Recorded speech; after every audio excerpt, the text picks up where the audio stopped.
dismantled Joy Behar's reputation in front of millions of viewers, leaving her so humiliated she walked off her own show and never returned. Before we dive into this incredible story, make sure to hit that subscribe button and let me know in the comments what you think about celebrity confrontations on live TV. The morning started like any other at the View Studios in New York.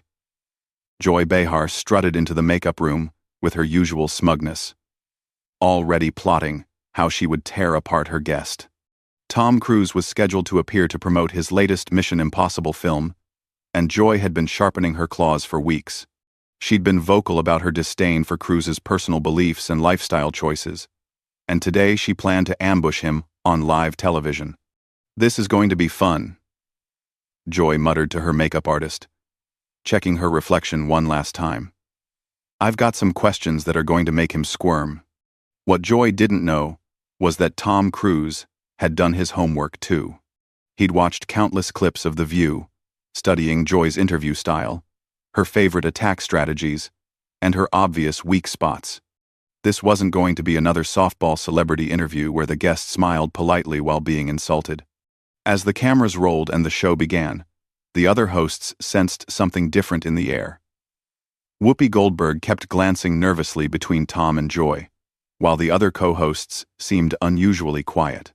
Tom sat relaxed in his chair, that famous Cruise smile never wavering, but there was something steel-like behind his eyes.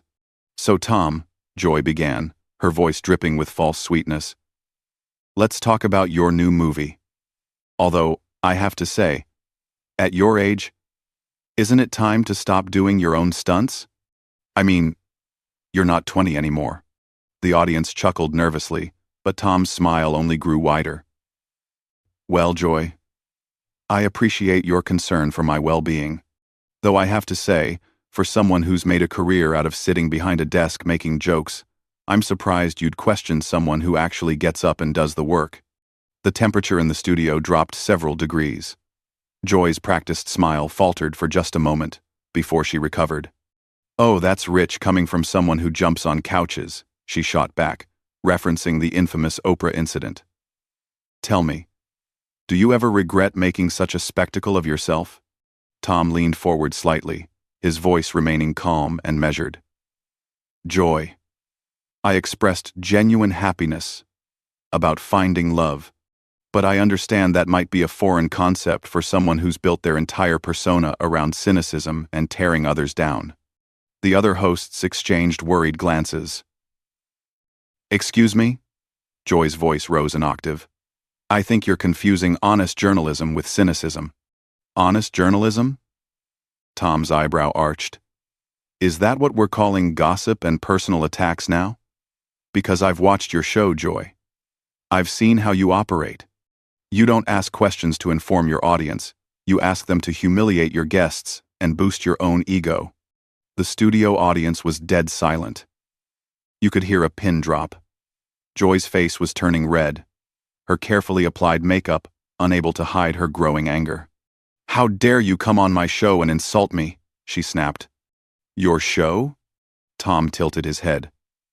"I thought this was The View, with multiple hosts. Or have you forgotten that this is supposed to be a panel discussion, not the Joy Behar Power Trip Hour?" Whoopi tried to intervene. "Let's just take it down a notch here, everyone." But Joy was beyond backing down now. "Listen here. You little man. I've been doing this longer than you've been making movies. I don't need some Hollywood pretty boy telling me how to do my job." Tom's smile never wavered, but his voice carried a dangerous edge. "Little man? That's interesting coming from someone whose biggest accomplishment is making other people uncomfortable on daytime TV. And Joy, I've been making movies since before you figured out how to turn bitterness into a paycheck." The audience gasped audibly.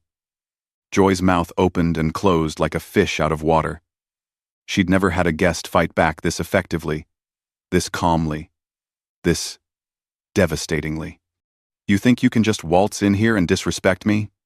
Joy's voice was shaking now. "Do you know who I am?" "I know exactly who you are, Joy," Tom replied, his voice steady as a rock. "You're someone who mistakes rudeness for wit, cruelty for humor, and thinks that being loud makes you right. You've spent decades hiding your own insecurities behind a facade of superiority. But the truth is, you're just a bully with a microphone. The words hung in the air like a bomb waiting to explode. Joy's carefully constructed public persona was crumbling in real time, and she knew it. The other hosts sat frozen, unsure whether to intervene or let this train wreck continue. Joy's face was now completely flushed, her professional mask slipping away piece by piece. She looked around desperately at her co-hosts for support, but found only uncomfortable silence. The studio audience watched in stunned fascination as their usually dominant host struggled to regain control. "You don't know anything about me," Joy stammered, her voice losing its usual commanding tone. "I've dedicated my life to speaking truth, to power, to power." Tom laughed, a genuine sound that somehow made it even more cutting. "Speaking truth to power? Joy, you are the power here. You have a platform that reaches millions of people every day, and what do you do with it? You use it to mock, belittle, and tear down anyone who doesn't share your worldview. That's not courage. That's cowardice." "I ask the tough questions that need to be asked," Joy shot back, but her voice lacked conviction now. "No, you ask gotcha questions designed to embarrass people," Tom corrected. "There's a difference between journalism and ambush tactics. You don't seek understanding, you seek conflict. You don't want answers. You want ammunition." Whoopi finally found her voice. "Tom, I think maybe we should move on to talking about your film." "Actually, Whoopi, I think this conversation is long overdue," Tom replied, his attention still laser-focused on Joy. "Because what Joy represents is everything that's wrong with media today. She's turned discourse into blood sport, and she's proud of it." Joy's hands were trembling now, either from rage or humiliation, possibly both. "You sanctimonious little weasel. You think because you've made some action movies, you can lecture me about media? I think because I'm a human being who's watched you destroy people on television for sport, I have every right to call you out," Tom replied calmly. "And the fact that you just called me a weasel proves my point perfectly.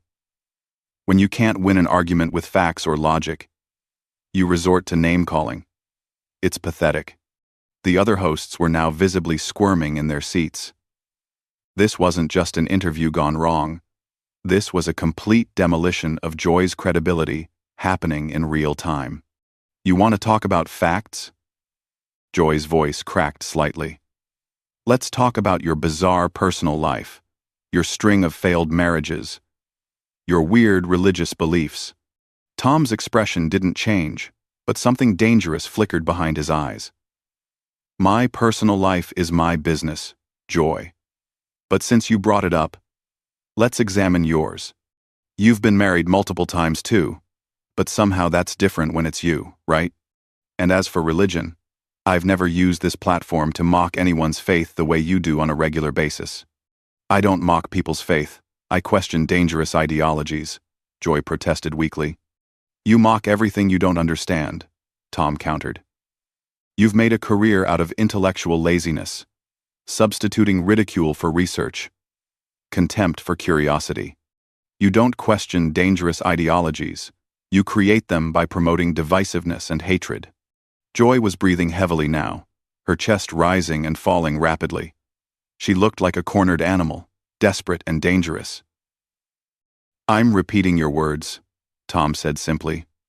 "The difference is, without your echo chamber of applause and agreement, they sound as hollow as they actually are." The camera operator was getting shots of the audience, many of whom had their mouths hanging open. This was unlike anything they'd ever witnessed on daytime television. "You know what?" Joy suddenly stood up, her chair scraping against the floor. "I don't have to sit here and take this abuse from some washed-up actor who thinks he's Tom Cruise but acts like a petulant child." Tom remained seated, completely composed. "Washed up? Joy, my last film made over $700 million worldwide. What was the last thing you created that brought joy to anyone?" And I find it ironic that you're calling me petulant when you're literally throwing a tantrum right now. This is my show, Joy screamed, all pretense of professionalism gone. You're a guest here. Actually, Tom said quietly, his calm making her hysteria even more pronounced. This is The View. It belongs to all the hosts, the producers, the network, and, ultimately, the viewers. You seem to have confused being one of several hosts with being a dictator. Joy turned to her co-hosts desperately. Are you going to let him talk to me this way? The silence was deafening. Even Whoopi, usually quick to support her colleagues, seemed unable to find words. The truth was, everything Tom was saying resonated because it was accurate, and they all knew it. The fact that you think disagreeing with you equals disrespecting you tells us everything we need to know about your character, Tom continued. You've surrounded yourself with people who either agree with you or are too intimidated to challenge you. But I'm not intimidated by you, Joy. I'm just disappointed. Disappointed. Joy's voice was barely above a whisper now. Yes. Tom nodded. You had a platform. A voice. An opportunity to make a real difference. Instead, you chose to become everything that's wrong with public discourse. You chose division over unity, mockery over understanding, ego over empathy. You had the chance to lift people up, and instead, you've spent years tearing them down. Joy looked around the studio one more time, seeing the faces of the crew, the audience, her co-hosts. For the first time in years, she was seeing herself reflected in their eyes, and she didn't like what she saw. The moment of self-reflection lasted only seconds before Joy's face hardened again. But now there was something different in her expression. The arrogance was gone, replaced by something rawer, more desperate. She was a wounded animal backed into a corner, and everyone in the studio could feel the danger in the air. You think you're so perfect, Joy said, her voice low and venomous. Sitting there in your expensive suit, judging me. But I know who you really are. I know about the control, the manipulation, the way you treat people who work for you. Tom's smile finally faded, but his voice remained steady. Joy, now you're just making things up. And frankly, it's sad. You're so desperate to hurt me that you're willing to spread lies on live television. Is this really who you want to be? I'm not making anything up, Joy insisted, but her voice wavered. I have sources. Sources, Tom repeated flatly. The same sources that fuel all your attacks? Anonymous whispers and gossip? Joy, you just proved my point about your journalistic standards. Real journalists verify their information. You just throw mud and hope something sticks. The other hosts were now looking actively uncomfortable. Sunny Hostin was staring at her hands, while Sarah Haynes kept glancing toward the exits, as if planning an escape route. You want to talk about sources? Joy's voice was getting shrill again. Let's talk about how you've silenced people who've tried to speak out against you. Tom leaned back in his chair, completely relaxed. Joy, you're spiraling. Everyone watching can see it. You came into this interview planning to ambush me, but you didn't expect me to fight back. Now you're making wild accusations because your usual tactics aren't working. They're not wild accusations, Joy protested. But even she didn't sound convinced anymore. Then provide proof, Tom said simply. Right here, right now. If you have evidence of wrongdoing, present it. Otherwise, you're just proving that you're exactly what I said you are, a bully who attacks people without justification. Joy opened her mouth, then closed it. The silence stretched on for what felt like an eternity. The cameras captured every second of her struggle, her inability to back up her claims becoming more obvious with each passing moment. That's what I thought, Tom said softly. Joy, this is exactly the problem. You make accusations you can't support. You ask questions you don't really want answered. And when someone calls you on it, you double down, instead of admitting you were wrong. I am never wrong. Joy snapped. But the words sounded hollow even to her. Everyone is wrong sometimes, Joy. The difference is, most people learn from their mistakes. You've built a career on never admitting fault, never showing growth, never displaying humility. And look where it's gotten you. Tom gestured around the studio, taking in the uncomfortable faces, the tense atmosphere, the obvious dysfunction.